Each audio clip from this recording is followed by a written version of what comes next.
नमस्कार, स्वागत है आपका द फोर्थ स्टेट यूट्यूब मंच पर। मेरा नाम है रविंद्र सिंह शोरान। काफ़ी लंबी जद्दोजहद, लंबी एक्सरसाइज और बार-बार अलग-अलग इलाकों में घूमने के बाद आखिर तमाम प्रिय वीक्षकों यानी ऑब्जर्वर्स ने अपनी सूची हाईकमान को सौंप दी है। कौन सी सूची? सूची जिसमें से निकलेंगे जिला अध्यक्ष। कौन से जिला अध्यक्ष? कांग्रेस पार्टी के वो जिला अध्यक्ष जिनका इंतजार पिछले 11 सालों से किया जा रहा है। पार्टी के हर मंच पर, पार्टी के हर फोरम पर यह जिक्र होता है, यह चर्चा होती है कि कांग्रेस पार्टी के हरियाणा विधानसभा चुनाव में हार का सबसे बड़ा कारण संगठन की कमी भी है। तो उन सभी कारणों को खत्म करने के लिए कोशिशें की जा रही हैं और उसकी शुरुआत हुई है संगठन के लिए तैयारियां करके। संगठन बनाने के लिए पर्यवेक्षकों की नियुक्ति की गई, उनको भेजा गया और अब उन्होंने अपनी सूची सौंप दी है पार्टी हाईकमान को। अब क्या होगा? अब होगा कि 10 जुलाई का तारीख ये मानी जा रही है, मुकर्रर की गई है कि 10 जुलाई से पहले पार्टी पूरी कोशिश करेगी कि जिला अध्यक्षों की नियुक्ति कर दी जाए। 10 जुलाई के पहले पार्टी कोशिश करेगी कि जिला अध्यक्षों की नियुक्ति कर दी जाए और जुलाई के महीने में ही नियुक्ति कर दी जाएगी पार्टी के प्रदेश अध्यक्ष के भी, जो कि एक बहुत महत्वपूर्ण पद कांग्रेस पार्टी के लिहाज से है। और जिला अध्यक्षों के लिए जो जानकारी जैसे आपके पास है कि 6 लोगों की सूची तैयार की गई। वो सूची पहले 3 की थी, फिर उसको बढ़ा के 6 किया गया। 22 जिले हैं, 33 जिला अध्यक्ष चुने जाएंगे, ग्रामीण शहरी मिला के, जानकारी जो आपके पास पहले से है। लेकिन इस बीच खबर यह है कि कुछ पर्यवेक्षकों, 2 या 3 पर्यवेक्षक ऐसे थे जिन्होंने अपनी सूची अभी तक नहीं सौंपी थी, उनका भी इंतजार किया गया और उन्होंने भी अंत में अपनी सूची सौंप दी। तो अब सवाल ये उठ रहा है कि चयन की प्रक्रिया कैसे होगी, इंटरव्यू कैसे होगा।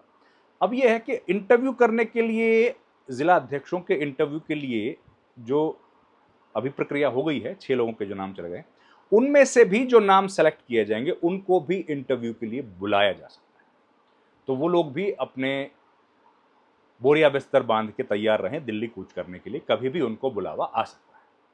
लेकिन ये तय है कि नाम जो गए हैं वो बहुत अलग तरह से जो चयन की प्रक्रिया की गई है उनमें से गए हैं। और जो ऑब्जर्वर्स ने नाम भेजे हैं, ऑब्जर्वर्स ने जो नाम भेजे हैं और जो ऑब्जर्वर्स हैं उनके ऊपर भी ऑब्जर्वेशन हुआ है, उनका भी सुपरविजन किया गया है। ये महत्वपूर्ण है कि जो लोग, जिनको जिम्मेदारी सौंपी गई थी, वो लोग अपनी जिम्मेदारी ठीक तरीके से कर रहे हैं, किसी नेता के दबाव में हैं या नहीं। अगर कोई ऑब्जर्वर किसी बड़े नेता के दबाव में आता हुआ पाया गया तो उसके खिलाफ भी होगी कार्रवाई। और इन ऑब्जर्वर्स की जो लिस्ट गई है, उस लिस्ट का मिलान किया जाएगा लोकल कंपनी के द्वारा जिसने सर्वेज किए, उन जिलों में जाके सर्वेक्षण किए हैं, उनके साथ इनका मिलान होगा और उसके बाद नाम होंगे तय। जातीय कॉम्बिनेशन को इस बार विशेष तवज्जो दी गई है, युवाओं को तवज्जो दी गई है और कई नाम ऐसे चौंकाने वाले हो सकते हैं जैसे हमने देखे थे गुजरात में। जैसे गुजरात में नाम आए थे उस तरह के होने की पूरी संभावना है। तो अब जब से ये खबरें आई हैं तब से हरियाणा के जो बड़े नेता हैं वो अपनी गोटियां फिट करने में दिल्ली की तरफ चले गए। बड़े नेता कौन है? बड़े नेता भूपेंद्र हुड्डा हैं, बड़े नेता कुमारी सैलजा और रणदीप सिंह सुरजेवाला के साथ कैप्टन अजय सिंह यादव भी हैं। अब ये सब लोग चाहते हैं कि इनके इलाकों में कम से कम वो लोग बने जिनको ये चाहते हैं।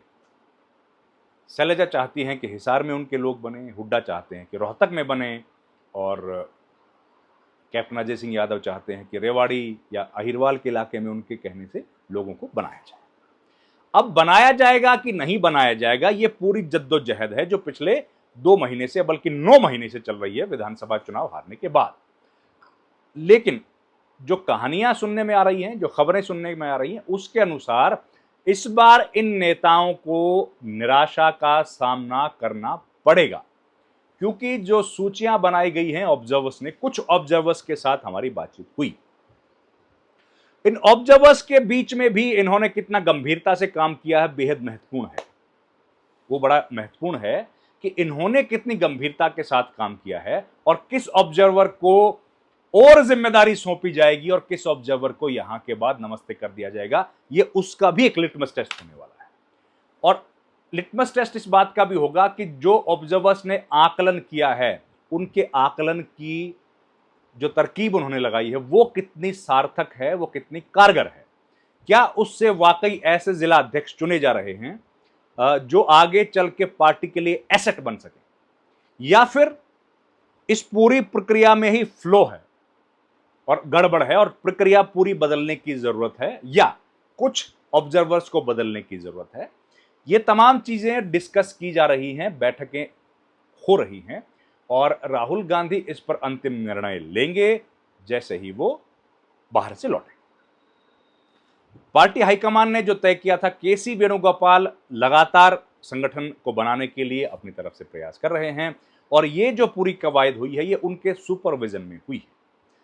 खबरें ये भी हैं कि राहुल गांधी के साथ बैठकर कई दफा कई ऑब्जर्वर्स के साथ केसी वेणुगोपाल ने रात को फोन पर बात की है। और आपको याद होगा बीच में एक बैठक भी हुई थी जब ये कहा गया था कि कुछ नेता दबाव बनाने की कोशिश कर रहे हैं और इस वजह से शिकायत की गई थी राहुल गांधी के पास। राहुल गांधी ने तुरंत एक वर्चुअल बैठक बुलाई और उस बैठक में स्पष्ट निर्देश दिए कि आपको केवल ईमानदारी से एक लिस्ट भेजनी है और अंतिम फैसला दिल्ली में होगा, बगैर किसी दबाव के ये लिस्ट होनी चाहिए ताकि हम लोग सही लोगों का सिलेक्शन कर सकें।